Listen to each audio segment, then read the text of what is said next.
Schnarcher TV.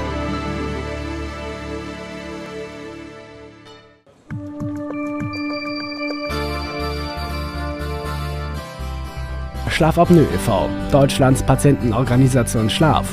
Heute ist sie in Solingen unterwegs. Hier werden die Solinger Schnarcher nun aufgeklärt, zum Beispiel in Gesprächen mit den Betroffenen. Aber auch Flyer und Postkarten werden verteilt, ob persönlich oder per Briefkasten.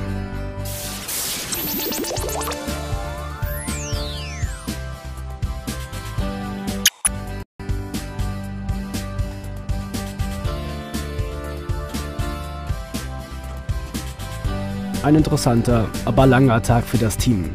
Spaß hat es aber gemacht.